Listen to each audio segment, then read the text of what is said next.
대소변을 보는 곳에서 요리를 한다는 게 마뜩지 않았다. 하지만 며칠째 익힌 음식을 먹지 못했기 때문에 소시지의 생각만으로도 입안에 침이 고였다. 핫도그 상태는 괜찮아 보였다. 비닐 포장이 되어 있고 그 가장자리로 얼어있던 물이 똑똑 떨어지고 있었다. 솔직히 방부제 처리가 된 뒤등급 고기를 냉동시켜둘 필요는 없었다. 불량식품보다 나을 것도 없었다. 어쨌거나 익힌 음식을 먹는다는 생각만으로도 꽤 흥분이 되었다. 크리스타는 두 손을 들고 한호성을 실렀다. 야외 파티다. 크리스타가 소리 지르자 거대한 소음이 들려왔다. 전처럼 느린 우르르가 아니었다. 5km 밖에서 대포를 쏜 것처럼 날카로운 퍽 소리였다. 나는 본능적으로 두 눈을 감고 머리를 숙였다. 발밑에서 충격파가 올라오는 게 느껴졌다. 1층에 지지는 안 듯했다. 뭐지? 내가 몰았다. 우와. 누군가의 입에서 감탄사가 나올 때 누군가의 입에서는 비명소리가 났다. 여자애 중 한 명이 지른 비명이라고 말하고 싶지만 아무래도 피트 같았다. 눈을 뜨고 소지품을 챙겼다. 그 소리는 복도에서 들려왔다. 소리가 나는 방향을 알아차리기란 쉽지 않았지만 우리는 직감적으로 방향을 느꼈다. 귓속까지 울리고 뼛속까지 파고드는 커다란 소리였다. 우리는 복도로 뛰쳐나왔다. 나도 뒤따라 쫓아갔는데 엉뚱한 짓을 하는 건지 모른다는 생각이 들었다. 난리가 난 쪽으로 뛰어갈 이유는 없었다. 굉음이 들린 곳에 도착하자 뭔가 잘못되어 가는 게 보였다. 처음에는 바닥이 기울어졌다고 생각했지만 바닥은 멀쩡했다. 복도 끝에 문제가 생긴 듯 했다. 여자 화장실 쪽 벽과 복도 벽이 맞닿은 부분이 이상했다. 천장과 벽 사이의 경계면이 건물 밖으로 흘러내릴 준비가 된 듯 뒤쪽을 향해 기울어져 있었다. 문틀도 비틀어져 삐쭉 튀어나와 있었다. 문틀 모양이 직사각형에서 다각형으로 바뀌고 문짝마저 바닥 경첩에서 떨어져 나갔다. 문틀과 문 사이에는 눈까지 끼어 있었다. 문 뒤로는 단단하게 굳어진 눈덩이들이 벽처럼 쌓였고 눈덩이들이 복도를 향해 밀려 들어와 있었다. 두려웠지만 흐릿한 빛 속에서 나름 사태를 파악해 보려고 노력했다. 하지만 아무것도 이해하지 못한 채 그저 사진을 찍어대는 카메라가 된 꼴이었다. 머릿속에 떠다니는 이 장면들은 꿈만 같았다. 각도는 죄다 틀어지고 복도로 눈이 들어와 있었다. 그 어떤 것도 납득되지 않는 상황이었다. 문이 왜 저래? 레스가 물었다. 목소리가 높았다. 소리 지르지 마. 엘리아가 속닥거렸다. 마침내 이 상황이 파악됐다. 지붕이 무너졌어. 내 말에 모두 눈을 떴다. 지붕이 무너져 내렸다. 전부는 아니지만 우리는 조만간 무너진 건물에 파묻힐 수도 있었다. 이미 무너지기 시작했다.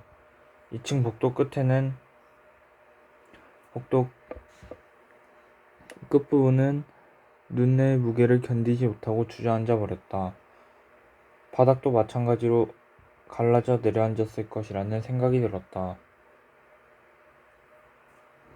우리는 복도 한가운데에 바짝 붙어 모여 선 채로 파손된 곳들을 둘러보았다. 다시 보았을 때 하얀 눈이 복도 안으로 자신의 덩굴손을 밀어넣는 것처럼 느껴졌다. 마치 우리를 잡으러 온 살아있는 동물처럼 느껴졌다. 나는 몇 걸음 뒤로 물러나 위쪽을 쳐다보았다. 모두 다 고개를 쳐들고 있었다. 우리는 목을 길게 뒤로 젖히고 머리 위쪽 천장을 올려다보았다.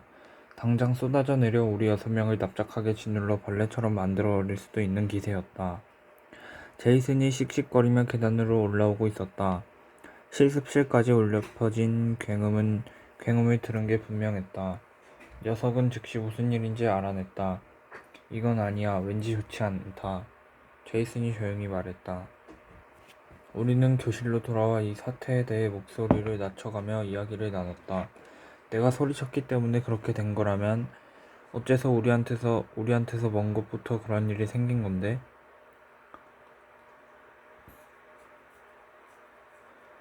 그건 우리가 운이 좋아서 아닐까? 그 운이 얼마나 오래 갈까? 아무도 해답을 알 수 없었다. 흥분을 가라앉히고 빙 둘러앉아 구내식당에서 가져온 음식을 먹기 시작했다. 식욕이 생기지는 않았다. 그건 다른 친구들도 마찬가지였을 것이다. 하지만 눈앞에 음식이 한 덤이 있으니 그냥 허겁지겁 먹게 되었다. 나는 초콜릿칩 쿠키를 2개째 씹어들었다. 쉽게 바스러지고 차가웠지만 그럭저럭 맛있었다. 바로 그 순간 우리의 마지막 식사일 수도 있겠다는 생각이 들었다. 제이슨은 복도로 나가 불을 확인하고 핫도그를 우적우적 씹으면서 돌아왔다. 한두 명씩 나가 모두 핫도그를 먹으면서 들어왔다. 나도 나에게 할당된 핫도그를 먹기 시작했다. 다 씹어 삼키기까지도 1분이 걸리지 않았지만 기분은 한결 좋아졌다. 어릴 때가 생각났다. 그 시절에는 거의 매일 핫도그를 먹었다. 모두 하나로는 성이 차지 않았는지 불 위에 핫도그를 더 얹어놓고 교실로 돌아왔다. 눈이 내리고 지붕도 무너져 내리고 모든 것이 허물어져 내리고 있었다. 우리는 학교에 남게 된 순간부터 지금까지 일어난 일들을 돌아보았다. 우리는 학교에 남게 된 순간부터 지금까지 일어난 일들을 돌아보았다. 우리에겐 그래도 학교 건물이 있었다. 하지만 곧 1층이 눈에 파묻혀 2층으로 자리를 옮겼다. 설상가상 난방과 수도 공급마저 끊겨져 불을 지피고 눈을 녹여 쓰게 되었다. 이제 무얼 더 할 수 있는 걸까? 이 크고 낡은 학교 건물은 너무 오래되어 연결 부위마다 약해질 대로 약해져 있었다. 우리는 학교 건물이 우리를 지켜줄 거라고 믿었지만 이제는 우리를 죽일 수도 있는 괴물이었다. 날카롭게 끊어진 채로 삐죽삐죽 눈더미 밖으로 튀어나와 있는 나뭇가지들이 가득한 여자 화장실을 상상해 보았다. 무너져 내릴 때 사람이 그 안에 있었다면 무슨 일이 벌어졌을까? 만약 이 교실이었다면 우리는 잔해에 깔려 지식해 얼어 죽게 되었을까? 아마 살지 못했을 것이다. 라디오를 끄고 이야기를 시작했지만 피트가 금세 라디오를 다시 틀었다. 앤디는 하루 종일 방송을 진행하지 않았다. 낯선 남자가 그 자리를 대신했는데 새로운 소식은 없는 것 같았고 틀어주는 음악에도 신경을 쓰지 않는 듯 했다. 그래도 여전히 들을 거리는 있었고 딴 생각을 할 수 있게 도와주었다. 하지만 다이얼 불빛이 거의 꺼져가고 있었다. 제이슨이 가장 먼저 알아챘다. 꺼. 아무도 끄지 않자 제이슨이 일어나 직접 라디오를 껐다. 자, 이제 난 일어날래. 제이슨은 모자 끄트머리를 만지작거리며 이렇게 말하고는 교실에서 나갔다. 저 오빠는 어디 자꾸 저렇게 가는 거야? 줄리가 물었다. 기술 실습 프로젝트였던 경주용 자동차가 스노우 카트로 개조되고 있다고 알려주는 것은 내 몫이었다. 학교에 모터랑 도구 같은 게 있다는 말이야? 응, 실습실이란 곳에 있지. 레스가 비아냥거리는 듯 말했다. 나도 실습실은 알고 있어. 하지만 책으로 만드는 방법까지 배우는 줄 알았어. 다른 수업처럼 말이야. 우리 학교에 진짜 장비가 있으리라고는 생각해보지 못했거든. 바보 아니야? 이놈의 낡은 학교에는 오래된 도구들이 넘쳐난다고. 피트가 끼어들었다. 웃자고 꺼낸 말이었지만 아무도 웃지 않았다. 근데 그거 진짜로 움직이는 거야? 나 역시 제이슨의 스노우 카트가 움직일 수 있는지에 대해서는 깊이 생각해보지 못했다. 라디오에서는 외출을 그만하고 방송했고 우리도 그 충고를 따라야 한다고 생각했다. 하지만 이제 학교도 안전한 장소로 보이지 않았다. 경사진 언덕 위쪽 집들 중 한 채는 아직까지 무사한 것으로 보였다. 굴뚝에서 연기가 모락모락 피어오르고 있었다. 우리가 스노우 카트에 음식을 싣고 저 집으로 가는 건 어떨까? 모르겠어. 그렇게 할 수 있는지도 모르지만 스노우 카트에 한 사람 이상 태울 수 없는 건 확실하거든. 나는 대답을 얼버무렸다. 한 번 가는 것도 버거워 보이는데 7번이나 왔다 갔다 할 수 있을까? 내가 가서 알아볼게. 레스가 나섰다. 레스가 교실에서 나가자 한동안 조용했다. 피트도 볼일을 보러 양동이가 있는 교실로 갔고 줄리도 따라 나갔다. 내가 알 바는 아니지만 저 둘이 저 교실에서 함께 일을 볼 수 없을 텐데 아닌가? 내 농담에 크리스타가 웃었다. 나도 따라 웃었다. 불결해. 무슨 상상을 했는지 크리스타는 인상을 찡그렸다. 피트는 곧 교실로 돌아왔고 줄리를 찾아댔다. 줄리는 어딨어? 너랑 같이 있지 않았어? 엘리야 질문에 크리스타와 나는 낄낄거렸다. 장난치지 마. 진짜로 어디 있어? 피트가 다시 물었다. 모르겠는데. 내가 대답했다. 눈이 어떤지 상황을 보러 간 거 아닐까? 크리스타가 말했다. 그럴듯했다. 크리스타가 줄리를 가장 잘 알고 있으니까. 피트는 문가에 서서 복도 쪽을 내다보았다. 줄리를 찾으러 가려는 듯 했다. 야 임마 줄리 좀 내버려둬. 내가 말했다. 녀석이 나를 힐끗 쳐다보더니 씩 웃었다. 그래 그게 좋겠지? 녀석은 숨을 크게 내쉬면서 근장을 푸는 척했다. 피트가 자리에 앉고 난 뒤 이 사태에서 벗어나게 되면 무엇을 하고 싶은지 이야기하기 시작했다. 피트는 트라우마가 생겼으니 한 달 동안은 학교에 나오지 않고 집에서 쉬겠다고 말했다. 텔레비전이나 보고 비디오 게임이나 하면서 지낼 거야. 흥분한 피트는 말이 빨라졌고 황홀한 것을 상상한지 목소리가 들떠 있었다. 나와 엘리야, 크리스타가 늘 침착하려고 노력하는 편이라면 피트는 기분파였다. 녀석의 장점이기도 했다. 거의 피트 혼자 떠들었고 우리 셋은 가끔 끼어들어 각자의 계획을 말했다. 무엇을 하고 싶은지 엘리야가 말할 차례가 되자 녀석은 어깨를 으쓱했다. 아무도 다시 도서관에 가지 않을까? 그 말에 우리 모두 웃음을 터뜨렸다.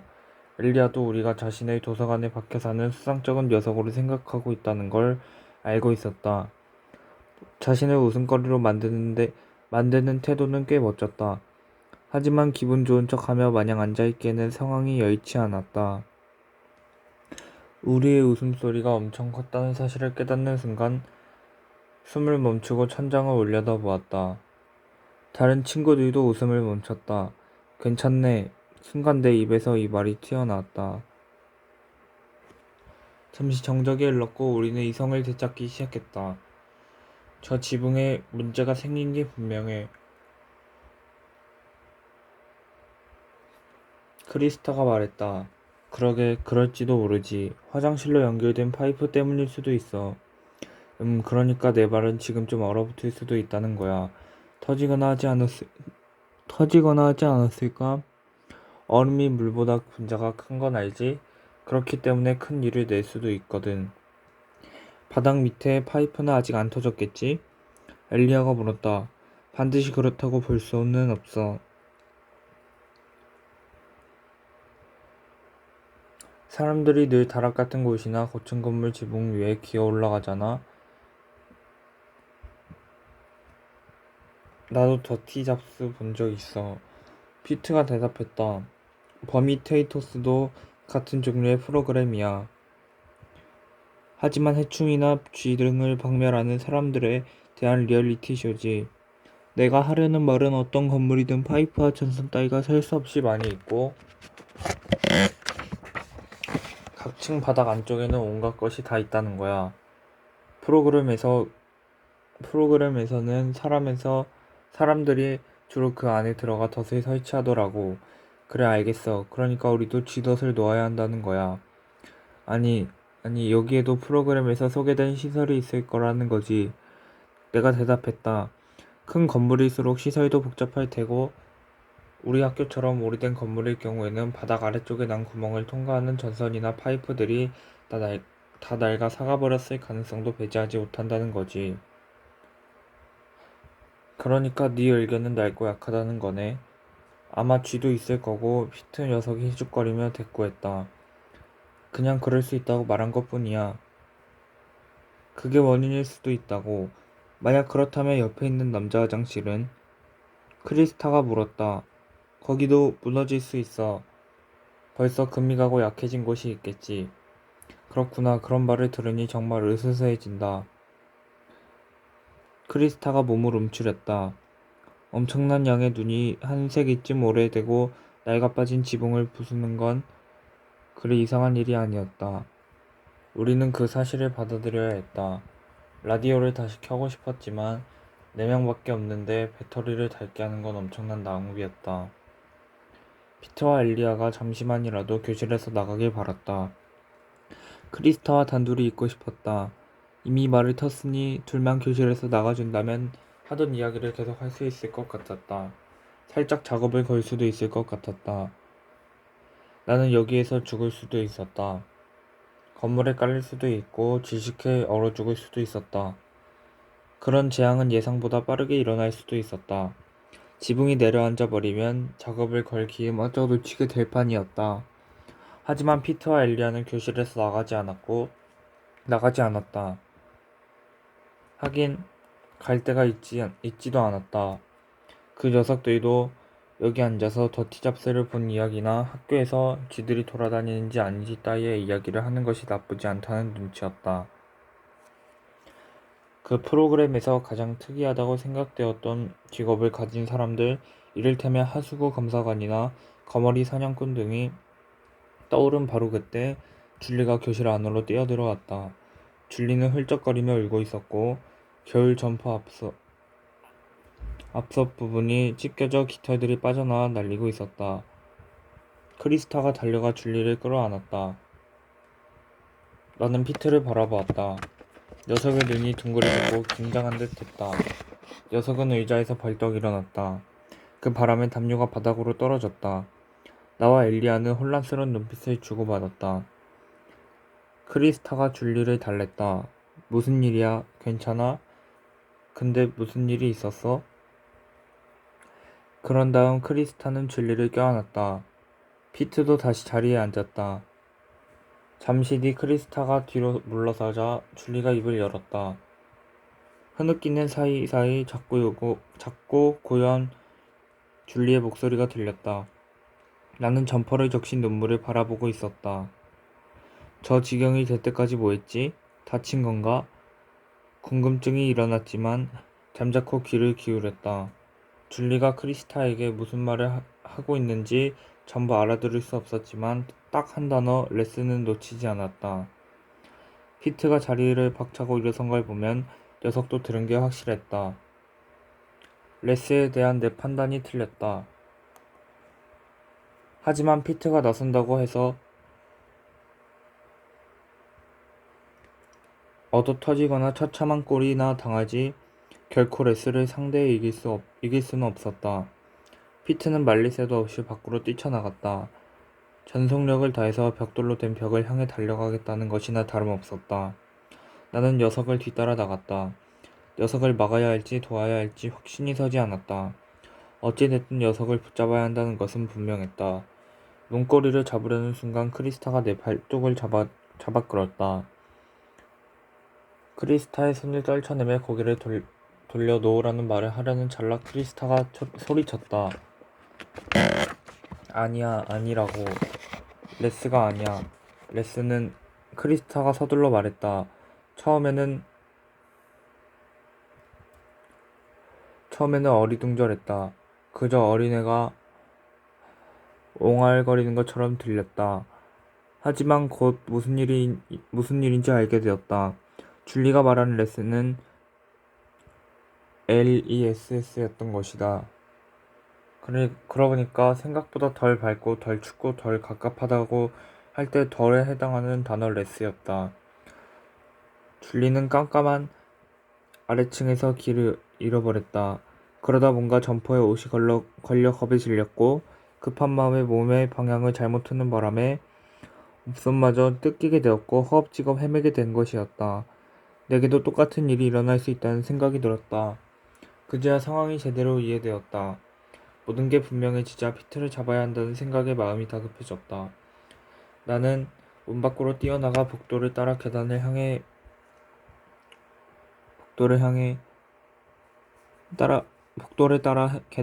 달렸다. 하지만 어둠 속이라 제대로 뛸 수가 없었다. 뛰다가 다리나 부러져 옴짝달싹 못하는 신세가 되기는 싫었다. 속도를 늦췄다. 그래도 마음은 허둥거리며 앞질러 가고 있었다. 마지막 계단인 것 같았는데 내 생각과 달리 계단이 하나 더 남아 있었다. 그 바람에 상체가 앞으로 고꾸라지면서 한쪽 어깨를 문틀 가장자리에 찍고 말았다. 욕설이 입 밖으로 튀어나왔다. 내 욕지거리는 횡한 복도의 어둠 속을 메아리 쳤다. 나는 실습실로 향했다. 뛰지는 않았지만 나름대로 빠르게 걷고 있다고 생각했는데 쉽지 않았다. 줄곧 벽을 짚으며 걸었다.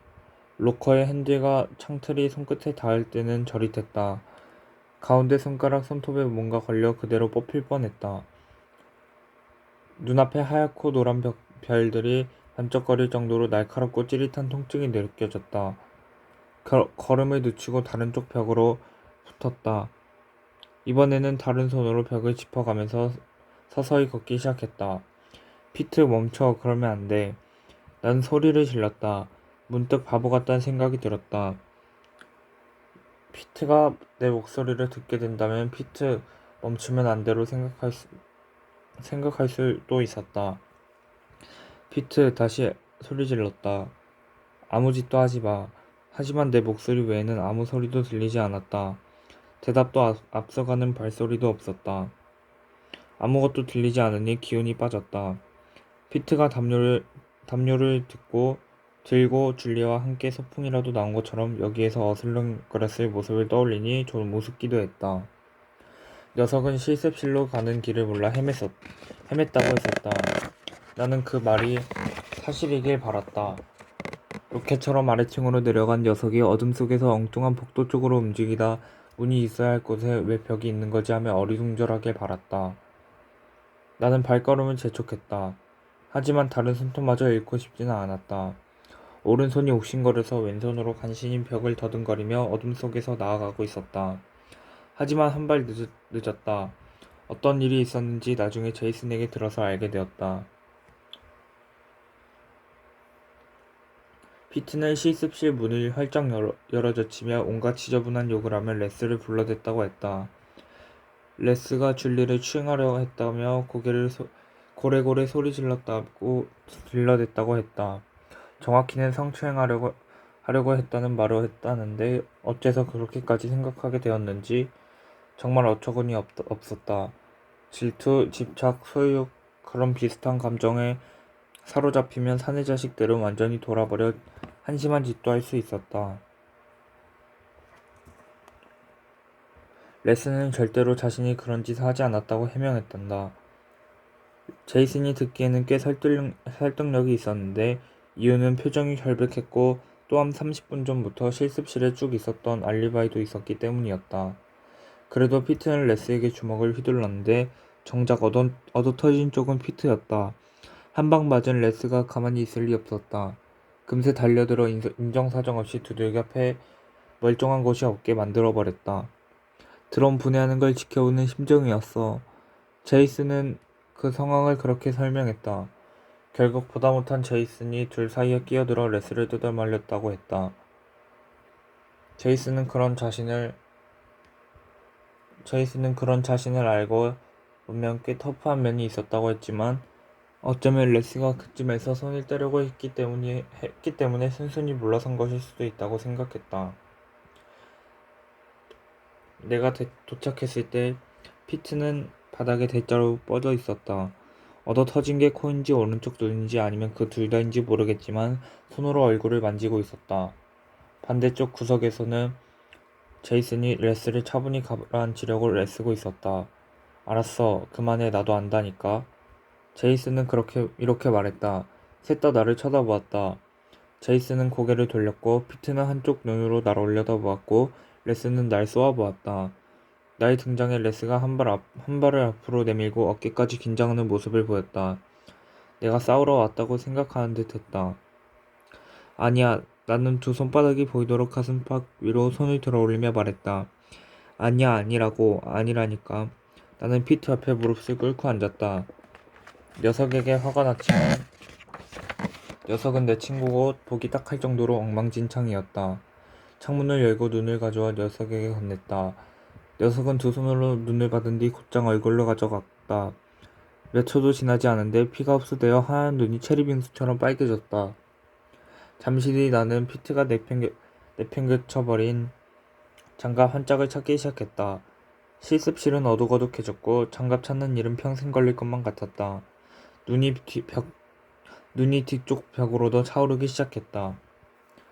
바람에 떠밀려온 눈더미들이 창문을 여러 겹으로 하얗게 페인트 칠한 듯 했다. 그늘이 진 곳과 칙칙한 모퉁이에는 훨씬 더 많은 눈이 쌓여 있었다. 제이슨은 레스를 혼자 버려둘 수 없어서 장갑 찾는 일을 도와주지 않았다. 피트만큼이나 제이슨도 혼란스러운 듯 했다. 제이슨이 레스에게 입이라도 뻥끗하면 레스의 발기질이 다시 시작될 것만 같았다. 장갑을 찾아낸 나는 레스를 진정시켜 밖으로 내보냈다. 그런 다음 30분 동안 피트의 상처를 닦아주고 녀석을 일으켜 올라갈 채비를 했다. 여기저기 피멍이 들어있었지만 다행히 뼈는 부러지지 않은 것 같았다. 모든 게 제대로 움직이는 걸 확인하고 나저 안심이 되었다. 나는 피트가 저지른 실수를 아주 간단하게 30초 동안 설명해 주었다. 어떤 일을 대강 넘기거나 애매모호하게 처리하는 건 피트에게 어울리지 않는다는 걸 오랜 친구로서 잘 알고 있었다.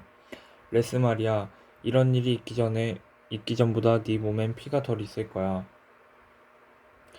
그 덜에 해당하는 레스야. 알았어. 이제 덜 멋져 보이겠군. 그 레스의 말이잖아. 녀석의 웃음에 대받아쳤다. 아픈지 크게 웃지는 못했다. 싸움이 있고 난 뒤 분위기가 서먹해졌다. 하지만 모두 함께 같은 교실에 머무르는 것 이외에는 다른 방도가 없었다. 전부 다 모여있으니 10도 정도는 훈훈해진 것 같다. 라디오와 음식이 있는 곳도 바로 이 교실이었고 맞은편 교실에는 불도 지펴놓았다. 우리는 처음처럼 세 그룹으로 쪼개졌다. 여자애들은 뒤, 나는 제이슨과 피트와 교실 가운데, 그리고 엘리아와 레스는 문 근처에 있었다. 그 둘은 자신들을 버리고 올 수밖에 없었던 교실에서 가장 가까운 복도에 맞닿아 있는 문 근처에 앉아 있었다. 우리는 갇힌 신세라는 절망감을 느꼈다. 학교에 갇혔고, 교실에 갇혔고, 높이 쌓인 눈과 기울어져 가는 지붕 사이에 갇혔다. 이런 상황에서 오래 버틸 수 있을 것 같진 않았다. 줄리가 가끔 재채기를 할 때를 제외하곤 아주 조용했다. 피트 역시 이제는 잔뜩 부어오른 코를 풀고 재채기를 했다. 내 눈에는 둘이 그런 방식으로 대화를 주고받는 것처럼 보였다.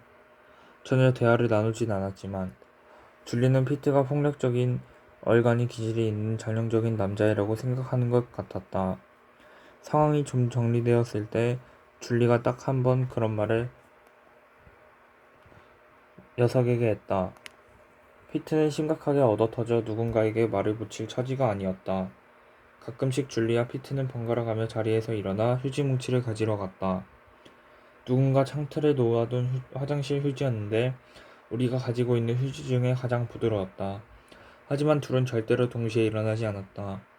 줄리의 발소리에서는 매번 귀찮은 티가 났다.